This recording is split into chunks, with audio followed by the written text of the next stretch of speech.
Hello, कैसे हैं आप सब। उम्मीद करते हैं आप सब बहुत अच्छे होंगे। So myself Aditya Pratap Singh and you are watching YouTube channel Aditya commerce. So already हम लोगों ने 2 क्लासेस कवर कर लिया इस चैप्टर कॉस्ट अकाउंटिंग के सिंगल और यूनिट आउटपुट कॉस्टिंग में। फाइन। सो आगे करेंगे आज उसी की क्लास को कंटिन्यू। हमने 2 क्लासेस में पढ़ लिया बहुत कुछ, लेकिन आज क्या सीखेंगे सर। आज हम सभी सीखेंगे इस चैप्टर का सबसे मेन पार्ट, आखिर कॉस्ट शीट बनानी कैसी है। ये तो आपको सभी को समझ में आएगी कि इस चैप्टर में हमको कॉस्ट शीट बनानी है। सो आखिर कॉस्ट शीट बनेगा कैसे देखेंगे आज इस फॉर्मेट को सबसे पहले, फिर थोड़ा सा समझेंगे आखिर मटेरियल कंज्यूमेशन मटेरियल को कैसे निकालते हैं। ठीक है, क्योंकि बार बार आपको निकालना पड़ेगा। देखिए हम लोग जो ये छोटे छोटे पार्ट्स को देख रहे हैं जो हमें हर बार हर क्वेश्चन में करना है, तो पहले इन छोटे छोटे पार्ट्स को तो हम स्ट्रॉन्ग करिए। लास्ट क्लास नंबर 2 हमने पढ़ा प्रॉफिट कैसे निकालना है, हर क्वेश्चन में बोलेगा, तो वो क्वेश्चन तैयार हो गया आपका। अब आज थोड़ा सा और क्वेश्चन तैयार करेंगे और फिर एक क्लास और अपने इसको भी फिर हम लोग पूरा फुल फ्लैश क्वेश्चन उठाएंगे। ठीक है, चलिए तो पहले देखते हैं आखिर जो हमें इस चैप्टर में बनाना है, आखिर जिसे हम सभी कॉस्ट शीट करते हैं। क्या करते हैं? कॉस्ट शीट करते हैं। आखिर कॉस्ट शीट कैसे बनेगा, इसका फॉर्मेट देखिएगा, इसका फॉर्मेट देखिएगा कॉस्ट शीट का। तो देखिए सबसे पहले आप कॉस्ट शीट क्या करेंगे, आप लिखेंगे कॉस्ट शीट, फिर आप क्या लिखेंगे, फिर आप लिखेंगे फॉर द ईयर एंडिंग। जो भी आपका साल का होगा, फॉर द ईयर एंडिंग, जो भी आपका साल है, जो भी कुछ आपका होगा, आप इसको भी लिख सकते हैं। ठीक है ना, चलेगा। For the year ending of आप लिखना लिखेंगे। फिर उसका आपका बनेगा फॉर्मेट। फॉर्मेट देखिएगा, फॉर्मेट सबसे मेन है। फॉर्मेट ध्यान दीजिएगा, फॉर्मेट ध्यान दीजिएगा, फॉर्मेट सबसे मेन अपना यहाँ पे। आप ऐसे लाइन ड्रॉ करेंगे यहाँ पे, ठीक है, आप यहाँ पे लाइन ऐसे ड्रॉ करेंगे और आप यहाँ पे 2 लाइन ड्रॉ कर लीजिएगा। ठीक है, आप यहाँ पे 2 लाइन्स ड्रॉ कीजिएगा। देखिए ये एक जनरल फॉर्मेट है, कुछ क्वेश्चंस में हमें बदलना पड़ेगा, बट हमें जनरली यही फॉर्मेट फॉलो करना है, ध्यान रखिएगा। आप इसको ऐसे ड्रॉ कीजिएगा, ठीक है। उसके बाद आप क्या करेंगे, यहाँ पे आप उसके बाद यहाँ पे लिखेंगे पर्टिकुलर्स। यहाँ पे क्या लिखेंगे आप, यहाँ पे लिखेंगे आप पर्टिकुलर्स, पर्टिकुलर्स, ठीक है, फाइन। यहाँ पे लिखेंगे टोटल कॉस्ट। क्या? टोटल कॉस्ट, ठीक है। आप जितना गुड्स बना रहे हैं, जितना गुड्स प्रोड्यूस हो रहा है, तो उसको यहाँ पे लिखेंगे। जितना गुड्स प्रोड्यूस हो रहा है आपका, लिखेंगे आप यहाँ पे यूनिट्स प्रोड्यूस्ड। क्या? यूनिट्स प्रोड्यूस्ड, यूनिट्स प्रोड्यूस्ड, तो साफ साफ लिखिएगा यूनिट्स प्रोड्यूस्ड। मैं बोल देता हूँ यूनिट्स प्रोड्यूस्ड, और जितना भी यूनिट्स बना रहे हो, जितने भी बना रहे हो, आप यहाँ पे इसको लिख दीजिएगा। लेट अस अज्यूम आप पूरी कॉस्ट में क्वेश्चन बोला कि आपको 10,000 आप गुड्स यूनिट्स बना रहे हो, तो जो भी आप बनाओगे आप यहाँ पे लिखोगे। ठीक है, आप जो भी बनाएंगे, जो भी बनाएंगे यहाँ पे आप लिख देंगे। ठीक है, फॉर्मेट वेरी इंपॉर्टेंट है एग्जामिनेशन में, ध्यान रखिएगा। ठीक है, तो यहाँ पे पर्टिकुलर्स हो गया, यहाँ पे टोटल कॉस्ट आ गया हमारा, और यहाँ पे क्या आएगा, अब यहाँ पे आएगा पर यूनिट का। क्या पढ़ा हमने चैप्टर में? हमें चैप्टर में पढ़ना सिंगल यूनिट को, सिंगल का क्या होगा। तो अगर टोटल कॉस्ट पता हुआ आपको, और ये पता हुआ आपको कि कितने यूनिट्स बना रहे हो आप, तो आप आसानी से निकाल पाओगे कि कॉस्ट पर यूनिट क्या, कॉस्ट पर यूनिट क्या होगा। तो यहाँ पे क्या लिखते हैं इस कॉलम में, यहाँ पर इस कॉलम में लिखेंगे कॉस्ट पर यूनिट को। ठीक है, फाइन। उसके बाद क्योंकि रुपीस है, तो रुपीस में अपना पूरा कॉलम होता है, लिख देते हैं रुपीस, यहाँ पर लिख दूंगा रुपीस। ठीक है, ये थोड़ा सा अपना डिजाइन बन गया कि क्या कुछ कैसे करना है। ठीक है, अब आते हैं कि आखिर पर्टिकुलर्स में हमें क्या नोट डाउन करना है, क्या हमें यहाँ पे लिखना है, तो उसे समझते हैं हम लोग। देखिएगा, तो सबसे ऊपर क्या आएगा ना, सबसे ऊपर हमारा आएगा डायरेक्ट मटेरियल। क्या आएगा, ध्यान रखिएगा, सबसे ऊपर हम लिखेंगे डायरेक्ट मटेरियल को। क्या लिखेंगे? सबसे ऊपर हम लिखेंगे यहाँ पे डायरेक्ट मटेरियल को। ठीक है, जो भी हमारा खर्चा होगा आप लिखो सामने आप, फिर आप लिखेंगे उसके नीचे डायरेक्ट क्या, लेबर पे, फिर आप लिखोगे डायरेक्ट कॉस्ट। क्या? Direct expenses. याद हो तो क्लास नंबर 1 में मैंने पढ़ाया था कि डायरेक्ट की 3 चीजें होती हैं, हमने पढ़ा था, याद कीजिए, रिकॉल करिए मेरे साथ में। अभी क्लास 1 में हमने क्या पढ़ा था कि खर्च कॉस्ट 2 तरीके की होंगी, या तो डायरेक्ट नेचर का होगा या तो वो इनडायरेक्ट नेचर का होगा। हमने पढ़ा था उस दिन क्लास में 1 में कि डायरेक्ट का मतलब क्या, डायरेक्ट मटेरियल पे, डायरेक्ट लेबर पे, या डायरेक्ट एक्सपेंसेस, और इनडायरेक्ट नेचर का भी होता है जिसमें इनडायरेक्ट मटेरियल, इनडायरेक्ट लेबर और इनडायरेक्ट एक्सपेंसेस, जिसे हम सभी क्या करते हैं, जिसे हम सभी ओवरहेड करते हैं। देखिए रिपीट करिए, तो कॉपी को पलट के देखिए और ना समझ में आए तो क्लास को दोबारा देखिए, क्लास को देखिए। कितने फायदे हैं ऑनलाइन के, मैं फिर से बात रिपीट करता हूँ। देखिए ऑनलाइन के बहुत फायदे हैं। अच्छा मान लीजिए आप ऑफलाइन में इस क्लास को करते तो क्या आप उस क्लास को रिपीट कर पाते हैं? नहीं कर पाते हैं। ऑनलाइन में क्या है कि आपको अगर मन है फिर से पढ़ने का तो फिर से क्लास वन खोल के पढ़िए, फिर से वही आपको पूरा देखने को मिलेगा। सो मुझे लगता है कि ऑनलाइन बेटर बेस्ट है। आप जितने बार चाहो चीज को पढ़ सकते हो, समझ रहे ना। चलिए, तो हमने देखा था कि डायरेक्ट नेचर के 3 चीज हमारे होते हैं। बिल्कुल सर होते हैं। तो जब हम लोग कॉस्ट शीट को प्रिपेयर करेंगे तो सबसे ऊपर 3 चीज लिखेंगे, क्या? Direct material, direct labour, direct. इसी फॉर्मेट में लिखना है, फॉर्मेट चेंज नहीं करोगे। अगर आप फॉर्मेट चेंज कर देंगे तो देखिएगा टीचर जो आपको पहले ये दे रहे थे ना, तो टीचर भी फॉर्मेट चेंज करेंगे। टीचर से कैसे फॉर्मेट चेंज करेंगे? तो टीचर इसको यहाँ पे और इसको यहाँ पे कर देंगे, तो बस आपको ये दे देंगे। तो बस आप समझ रहे हो ना कि फॉर्मेट का क्या अंतर है, ये चाहिए कि ये चाहिए। तो बस फॉर्मेट ध्यान रखिएगा, फॉर्मेट जैसा लिखे वैसे ही लिखना, आपको अपने मर्जी से नहीं वहां फॉर्मेट बनाना है, ठीक है ना। ध्यान रखिएगा, ऊपर क्या? मटेरियल, फिर लेबर, फिर एक्सपेंसेस। सबसे ऊपर यही 3 चीजें आएंगी, इसके अलावा कुछ और पर मत लिख दीजिएगा, मन जो आएगा, ठीक है। फिर ध्यान रखिएगा, इसके बाद जब आप इन तीनों को लिख लेंगे आप, तो आपको मिल जाएगा आपकी कंपनी का प्राइम कॉस्ट। क्या? Prime cost. ध्यान रखिएगा कि इन तीनों को निकाल ऐड करके क्या बनता है, हमने पहले क्लास में पढ़ा था। आप जब इन तीनों को जोड़ दोगे तो आपको क्या मिल जाएगा? अपने बिजनेस, अपने कंपनी, अपनी इंडस्ट्री का प्राइम कॉस्ट मिल जाएगा। क्लियर है? फाइन सर, क्लियर है? फाइन। अब डायरेक्ट कॉस्ट के बाद या अब हम लोग आएंगे कहाँ पे? ये देखिए डायरेक्ट नीचे के अपने तीनों चीज अपने हो गए। फिर हम लोग आएंगे कहाँ पे? फिर हम लोग आएंगे अब इनडायरेक्ट पे। अब किस पे आएंगे? अब आएंगे इनडायरेक्ट पे, ठीक है। इनडायरेक्ट के अंदर में रात में पढ़ाया था आप लोगों को, क्या पढ़ाया था सर? कि 3 तरीके के खर्चे होते हैं। कौन कौन से? या तो फैक्ट्री नेचर का, या तो ऑफिस नेचर का, या तो सेलिंग एंड डिस्ट्रीब्यूशन का। रिपीट करिए, देखिए क्लास को देखिए बैक करके, मैंने पढ़ाया था 3 तरीके के खर्चे होंगे। क्या क्या?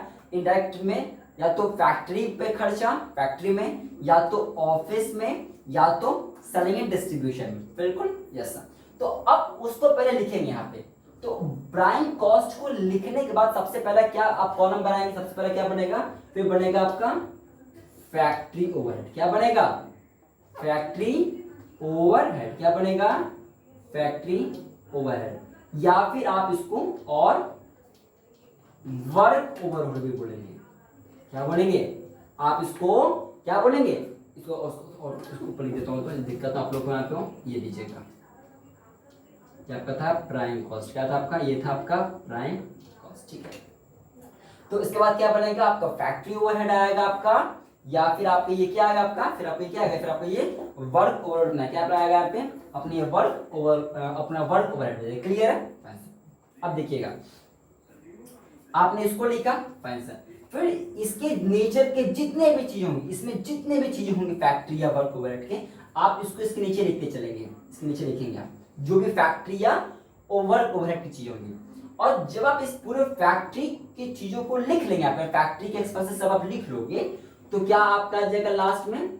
फिर जब आप फैक्ट्री की चीजों को लिख लोगे आप, तो आपको मिल जाएगा आपकी कंपनी या आपकी इंडस्ट्री, आपकी चीजों का क्या मिल जाएगा? वर्क कॉस्ट मिल जाएगा। क्या मिल जाएगा? Work cost. क्या मिलेगा? वर्क कॉस्ट मिल जाएगा। तो अगर कोई आपसे पूछे कि बताओ वर्क को कॉस्ट कैसे निकलता, तो क्या बोलेंगे आप? कहेंगे जब हम प्राइम कॉस्ट में फैक्ट्री ओवरहेड के खर्चे को जोड़ देते हैं तो क्या बनता है? वर्क कॉस्ट बनता है। क्लियर है? Fine sir. अब आगे बढ़े, फाइन सर। फिर हमने क्या पढ़ा था? फिर से हम लोगों ने पढ़ा था कि फैक्ट्री के बाद जो खर्चे होंगे वो होते हैं ऑफिस नेचर के। बहुत अच्छे, बहुत अच्छे। तो अब इसके बाद क्या आएगा? इसके बाद अपना आएगा ऑफिस नेचर के ओवरहेड। क्या आएगा? Office overhead. क्या आएगा? ऑफिस ओवरहेड आएगा। क्या आएगा? फिर जितने भी ऑफिस के खर्चे होंगे आप इसको नीचे लिखोगे आप, ठीक है। जब आप इसको लिख लोगे तो आपको मिल जाएगा आपकी कंपनी का कॉस्ट ऑफ प्रोडक्शन। क्या मिलेगा? Cost of production. क्या मिलेगा? कॉस्ट ऑफ प्रोडक्शन आपकी कंपनी का आपको मिल जाएगा। क्लियर है? Fine sir. अब जब आपको कॉस्ट एंड प्रोडक्शन मिल जाएगा, ठीक है, फिर क्या बचा? तो देखिए फैक्ट्री हो गया, ऑफिस हो गया, फिर बचता है लास्ट में सेलिंग एंड डिस्ट्रीब्यूशन। क्या बचता है लास्ट में? फिर बचता है आपका सेलिंग एंड डिस्ट्रीब्यूशन। तो इसके नीचे क्या आप लिखोगे? आप लिखोगे सेलिंग एंड डिस्ट्रीब्यूशन। ठीक है, जितना भी इसका होगा, जितना भी इसका चीज होगा, जितना भी इसका चीज होगा, आप इसको नीचे लिखेंगे। क्या करेंगे आप इसको? आप इसके नीचे इस चीज को लिखेंगे। ठीक है, आप क्या, आप इसके नीचे इसको लिखेंगे। थोड़ा सा मैं इसको बाद यहाँ बना रहा हूँ, तो प्लीज समझ लीजिएगा। तो आप लोग, मैं इसको यहाँ बना देता हूँ इसको। ठीक है, तो अपने यहाँ पे आ गया सेलिंग एंड डिस्ट्रीब्यूशन अपने यहाँ पे आ गया। ठीक है ना, ध्यान रखिएगा। तो जब आप सेलिंग नेचर के जितने भी आपके खर्चे, क्या, जब आप सेलिंग नेचर के जितने भी आपके एक्सपेंसेस हैं, आप जब इसको लिख लेंगे, क्या करेंगे, जब आप इसको लिख लेंगे पूरा अपने यहाँ पे, तो क्या हो जाएगा आपका, फिर आपका यहाँ पे मिल जाएगा आपको, क्या आपको मिल जाएगा यहाँ पे कॉस्ट ऑफ सेल। क्या मिलेगा आपको? आपको मिल जाएगा कॉस्ट ऑफ सेल। क्या मिल जाएगा आपको? आपको मिल जाएगा कॉस्ट ऑफ सेल, या फिर आप टोटल कॉस्ट, क्या आपको मिल जाएगा आपकी कंपनी का कॉस्ट ऑफ सेल, या फिर आप बोलेंगे टोटल कॉस्ट आपको मिल जाएगा। क्लियर है? Fine sir. जब आपको इतना मिल गया कि आपको पता चल गया कि आपके क्या खर्च आ रहे हैं, अब उसमें जितना आपका प्रॉफिट है, क्या जितना आप कुछ प्रॉफिट, तो भैया ऐसा कौन सा बिजनेस आप करते हो जिसमें प्रॉफिट नहीं चाहोगे? आप चाहोगे ना प्रॉफिट, बिल्कुल सर। तो इसके बाद जो हम लोग ऐड करेंगे वो होता है प्रॉफिट। क्या होगा? क्या होगा अपना? इसके बाद जो आप ऐड करोगे अपना, वो हो जाएगा प्रॉफिट। और जब प्रॉफिट, यानी कि अभी तक क्या था, ये सब कॉस्ट है, जो आपकी लागत, जो आपका कॉस्ट आ रहा है, जो आपका कॉस्ट आ रहा है, वो सब चीजें हैं, ये सब आपके कॉस्ट की कॉस्ट है, सब जो आपके खर्च एक्चुअल में आपको जो खर्च करने पड़ रहे हैं। तो जब आपकी जो एक्चुअल कॉस्ट है, अच्छा आप मुझे बताओ, अगर आपको इस मार्कर को बनाने में 10 रुपए लगा, क्या 10 रुपए लगा, तो 10 का बेचोगे? सर क्या बात कर रहे हैं आप, 10 का तो 10 में क्यों बेचेंगे? 10 का मेरा मार्कर मुझे बनाने में 10 पे लगा, तो मैं 12 का बेचूंगा ना। हाँ, 2 रुपए क्यों बढ़ाया आपने? प्रॉफिट कमाना है सर, बिल्कुल। तो ये सब क्या, ये सब आपके कॉस्ट है, सबके कॉस्ट है जो आपके लग रहे हैं अभी, सब कॉस्ट है। अब जब इसी कॉस्ट में आप अपना प्रॉफिट जोड़ दीजिए जो आपको चाहिए, तो प्रॉफिट जोड़ के क्या बनेगा लास्ट में? सेल्स बन जाएगा। ये इतने का आप सामान बेचोगे। That's all. इतना ही फॉर्मेट आपको इस पूरे चैप्टर में बनाना है। ये फॉर्मेट है जो आपको इस पूरे चैप्टर में बनाना है। सर बहुत सिंपल लग रहा है, कुछ अंतर ही नहीं दिख रहा है। जानते हैं दिक्कत कहाँ पे आई? दिक्कत इसमें कहाँ पे आती है? इसमें थोड़ा सा प्रॉब्लम आता है, थोड़ा सा प्रॉब्लम आता है। वो होता है ये पता करने में कि कौन से खर्चे फैक्ट्री नेचर के होंगे, कौन से खर्चे हमारे ऑफिस नेचर के होंगे, कौन से खर्चे हमारे सेलिंग एंड डिस्ट्रीब्यूशन के। थोड़ा सा पता करने में प्रॉब्लम होता है, लेकिन परेशान नहीं होना है। जो अपनी क्लास नंबर 4 होगा ना, यानी अपना अगली जो क्लास होगी, उसमें साफ मैं बताऊंगा। देखिए क्लास नंबर 4 मैं ऐसे नहीं बताऊंगा, मैं पूरा आपको पूरा स्लाइड दिखाऊंगा, उसमें पूरा एक पॉइंट के, बस आप उस पॉइंट को समझिएगा, मैं समझाऊंगा अभी, तो फिर आप समझ जाओगे कि आखिर कौन से खर्चे इसमें आएंगे, कौन से इसमें आएंगे, कौन से इसमें आएंगे। देखिए फॉर्मेट तैयार होना चाहिए। फॉर्मेट क्या, पहले ये लिखना है, फिर ये, तो इसको जोड़ के मिल जाएगा वर्क कॉस्ट, मिल जाएगा हमको। वर्क कॉस्ट में ये जोड़ोगे तो कभी ये मिल जाएगा हमको, फिर आप ये जोड़ोगे तो आपका ये मिल जाएगा, ये जोड़ आपका ये मिल जाएगा। ध्यान रखिएगा किसी क्वेश्चन में वो आपको उल्टा भी घुमाएगा।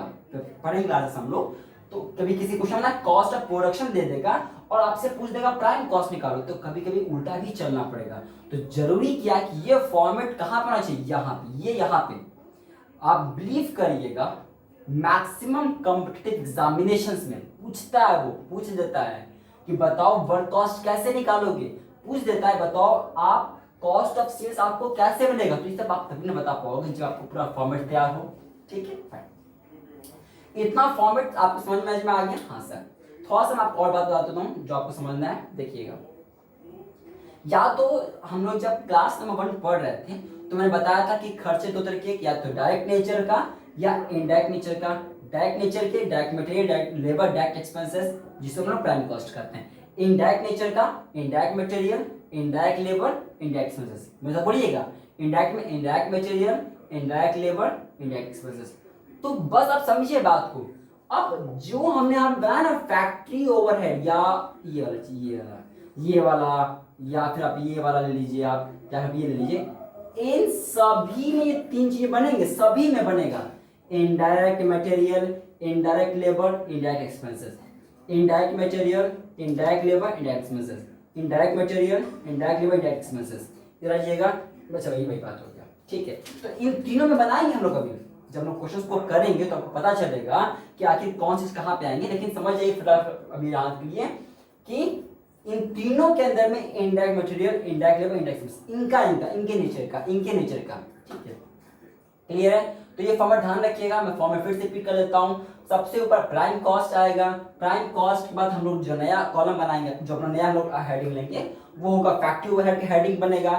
फैक्ट्री ओवरहेड के बाद में वर्क कॉस्ट निकल के आ जाएगा हमारा, फिर हमारा ऑफिस ओवरहेड बनेगा, फिर उसके बाद आप जब सॉल्व करो तो आपका कॉस्ट ऑफ प्रोडक्शन मिल जाएगा आपको, फिर आपका सही डिस्ट्रीब्यूशन का आपका बनेगा, आपका हेडिंग बनेगा। फिर उसके नीचे की चीजें लिखेंगे यहाँ पे, आप इनको करोगे तो फिर आपका कॉस्ट ऑफ सेल या टोटल कॉस्ट आ जाएगा, फिर प्रॉफिट जोड़ोगे तो आपका सेल्स आ जाएगा, क्लियर है। याद है जब आप लोग क्लास 12 में थे तो आप लोगों ने पढ़ा था कैश फ्लो बनाना, याद है आप लोगों को कैश फ्लो बनाना? हाँ सर याद है। कैसे बनाते थे? आपका नेट प्रॉफिट निकालते थे, फिर ऑपरेटिंग नीचे की चीजें लिखते थे, आप लिखते थे तो आप ऑपरेटिंग नीचे की चीजें लिखते थे, फिर आप क्या लिखते थे, फिर आप इन्वेस्टिंग लिखते थे, फिर आप फाइनेंसिंग लिखते थे। याद है ना आप लोग को 3 कॉलम बनता था, अकाउंटिंग साइड में बताया गया कैश फ्लो के बारे में, याद है ना आप लोग? ऑपरेटिंग, इन्वेस्टिंग, फाइनेंसिंग, बस वही चीज तो यहाँ पे भी है। देखो ना आप, ऊपर ये वाला हो गया, मान लीजिए देखिए ये कॉलम, ये कॉलम, ये कॉलम, तो जैसा वो बनाते थे बस वैसे यहाँ भी बनाना है चीजों को, समझ रहे बात को? इसको मैं इरेज कर रहा हूँ, ये कॉस्ट शीट है। वीडियो को पॉज करिए, लिखिए, वीडियो को पॉज करिए, इसको लिख लीजिएगा। मैं वीडियो को पॉज करिए, इसको लिख लीजिए। चलिए, उम्मीद करता हूँ आप लोगों ने इसको लिख लिया होगा। तो जब मैं कहूँ ना वीडियो को पॉज करके लिखिए, तो लिखिए उस चीज को तुरंत नोट डाउन करिए उस चीज को, ठीक है। चलिए आगे बढ़ते हैं यहाँ पे, जो सभी को पढ़ना है पे। अब जल्दी से समझते हैं थोड़ा सा अपना अगला कॉन्सेप्ट जो हम सभी को स्टडी करना है, वो क्या? मटेरियल कैसे निकालेंगे, ध्यान रखिएगा। अब जल्दी से समझते हैं यहाँ पे कि आखिर ये मटेरियल कैसे निकालते हैं। हेडिंग डाल लीजिएगा आप लोग तो मटेरियल के बारे में, ठीक है, कि आखिर मटेरियल को कैसे निकालते हैं, यानी कि मटेरियल कंज्यूम्ड, कितना मटेरियल आपने कंज्यूम किया है, अगर आपको ये निकालना हो तो आप कैसे निकालोगे, ये थोड़ा सा यहाँ पे समझते हैं। तो अपना हेडिंग डालिएगा नया, तो अपना मटेरियल कंज्यूम्ड देखते हैं यहाँ पे, आखिर आप मटेरियल कंज्यूम्ड कैसे निकालोगे, देखिएगा। तो सबसे पहली बात है, ध्यान समझिएगा बात को, कैसे निकालोगे मटेरियल को? सर ओपनिंग नेचर का कुछ मटेरियल होगा, क्वेश्चन देगा तो बोलेगा नहीं कि ओपनिंग नेचर का इतना मटेरियल था, मतलब टॉपिक समझिए ना, मटेरियल कंज्यूम, आपने इस साल में कितना मटेरियल कंज्यूम किया, इस ईयर में आपने कितना मटेरियल आपने कंज्यूम किया। तो मान लीजिए मैंने कहा आपसे, इसका फॉर्मेट देखिए पहले। सबसे पहले क्या करेंगे आप ओपनिंग मटेरियल लिखेंगे, जो आप ओपनिंग मटेरियल था, फाइन है, यस। फिर आप इसमें क्या ऐड करेंगे, आप उसमें ऐड कर देंगे जो आपने इस साल में मटेरियल और खरीदा, जो आपने इस साल में कुछ और खरीदा। अब यहाँ बोर्ड लिखोगे, आप यहाँ पे किया, और जो आपने इसमें मटेरियल क्या किया, आपने सर जो मटेरियल आपने यहाँ पे परचेज किया, अब बोर्ड लिखोगे आप यहाँ पे, ठीक है।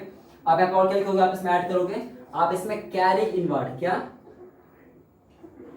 कैरेज इनवर्ड उसमें आप ऐड करोगे, क्या आप इसमें ऐड करोगे, आप इसमें ठीक है, आप इसमें कैरेज इनवर्ड आप इसमें ऐड करोगे अपने यहाँ पे, और उसमें आपके क्या लिखोगे, आप इसको लिख लीजिए, मैं बता दूंगा आप लोगों को, सब लिखिए यहाँ पे। तो ऑक्ट्राई कस्टम, इसको लिख लीजिएगा आप उसको भी, ऑक्ट्राई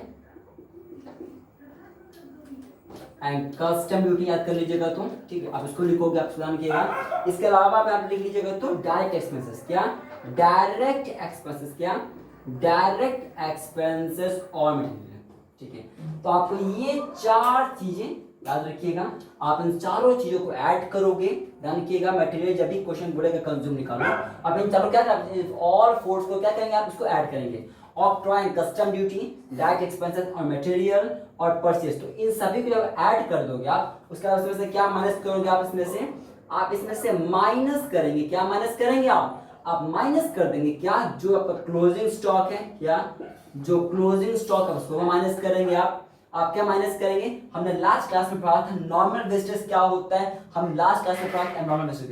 देखिए कितना मटेरियल कंज्यूम हुआ, कैसे निकलेगा? अरे जितना खराब हो गया सामान वो तो माइनस करोगे ना, बिल्कुल सर। अरे जो सामान खराब हो गया वो थोड़ी बिजनेस में रहेगा आपका, नहीं रहेगा ना, नहीं सर। यहाँ करना है यहाँ पे लिख लीजिएगा अपने यहाँ पे, तो एबनॉर्मल वेस्टेज लिख लीजिएगा, ठीक है। आप एबनॉर्मल वेस्टेज माइनस कर लीजिएगा यहाँ पे आप। अच्छा, अभी सबसे मेन क्या है कि सेल्स कितना आपने बेचा, वो तो आप लिखोगे ना कि आपने कितना मटेरियल सोल्ड ऑफ कर दिया, जी हाँ, सब वो लिखेंगे, ठीक है। जो आपने रिटर्न कर दिया, मान लीजिए कि आपने कुछ मटेरियल मंगवाया था, किसी वजह से आपने उसको रिटर्न कर दिया, तो उसको माइनस कर दिया यहाँ पे, ठीक है। तो अब इनको माइनस कर दीजिएगा, तो इतना मटेरियल कंज्यूम रहेगा आपका, फिर इतना चीजों को ऐड करना है आपको, अगर आपको मटेरियल कंज्यूम निकालना होगा तो, और फिर आप इसमें से इतने चीजों क्या करोगे, आप इसको माइनस कर देंगे, ठीक है। तो आपका लास्ट में क्या बन जाएगा, लास्ट आपका बच जाएगा वैल्यू ऑफ मटेरियल कंज्यूम, ठीक है। क्या बचेगा, वैल्यू मटेरियल कंज्यूम बोलिए आप इसको, या फिर उसको कॉस्ट ऑफ मटेरियल कंज्यूम लिख लीजिएगा आप, तो या फिर उसको कॉस्ट ऑफ क्या, कॉस्ट ऑफ मटेरियल कंज्यूम बोलिए, बोता सेम, ठीक है। क्लियर, तो पूरा फॉर्मेट समझ में आ गया कैसे निकालना है। आप ओपनिंग लिखोगे, आप परचेज ऐड करो, उसमें से लेस कर दो, माइनस कर दो, ठीक है। तो बचेगा क्लास में लास्ट में बचेगा आपका वैल्यू ऑफ मटेरियल कंज्यूम या फिर कॉस्ट ऑफ मटेरियल कंज्यूम्ड आपका बच जाएगा, ठीक है।